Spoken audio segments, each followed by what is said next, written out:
The language of the MPC meet this time around certainly reflected what everyone else has been saying, which is that growth is weakening and that action is warranted.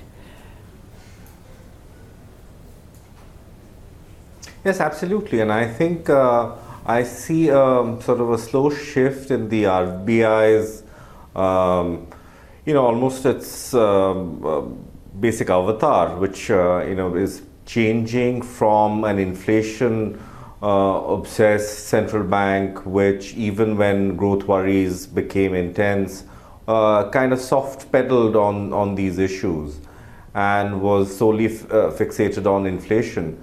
I think we are sort of going back to the good old days, so to speak, where the RBI implicitly had multiple targets and growth was one of them. That took a bit of a back seat with this flexible inflation targeting regime and so forth. So I think on at a broader, big picture level, I think that shift is something that I have kind of noticed and I think is important. Mr. Barua, that's an interesting observation. So I'll stay with you for one more question before I go across to Mr. Ghosh. What do you think has prompted that? If there is a change in their sort of, approach to how they're managing this growth inflation dynamics, then it's not just driven by the short-term slowdown.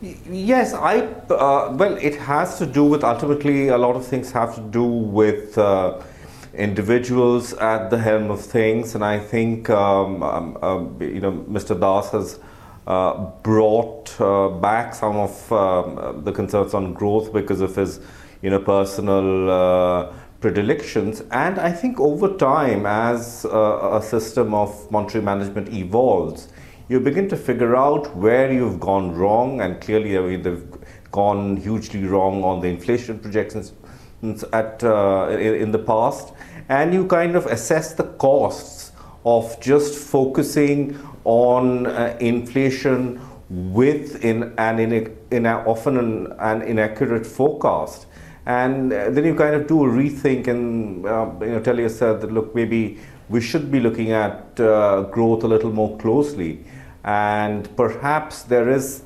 something somewhat flawed about going with the inflation targeting thing, absolutely by the textbook. So I think all this could have prompted a sort of a change of heart or a change of perspective, if you like. Interesting. Mr. Ghosh, in some ways that would be a validation of what you have been saying for a while, that inflation is not a problem and we need to switch and start worrying about growth because growth is weakening. You had expected a 25 or a 50 basis point cut, or maybe somewhere in the middle at 35.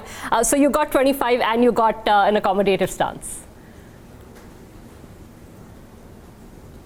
No, I think the 25 basis point rate cut and an accommodative stance, I think it's some sort of a middle ground, because keeping rates, instead of cutting the rates by a larger amount, the RBI has decided to cut it by 25 and then cut by possibly more increments maybe in the next couple of policies. So that's specifically sort of a middle ground, and I believe and the verdict 6-0 in favor of a rate cut actually shows that the RBI is seriously concerned about growth. And even the RBI numbers, if you look into the very carefully, the RBI numbers which they have put out even after this so much discussion on growth, I think the numbers still are a little bit of overestimate, because in the first half of the current fiscal, none of us, in fact, we are not expecting a 6% plus growth in the first half, and 7.5% growth in the fourth quarter as of now looks a tad difficult. So on all accounts, growth could be even slower than what the RBI has projected. So, and given the fact that global economy is it's hurting towards a slowdown at an exponential pace every day, so I think the possibility of more rate cuts has opened up. The only issue is that how do the RBI look into this liquidity management right now, and whether this stance will also help in deposit rates going down from the current levels, because that will be the key to the future cut in lending rates by the banks.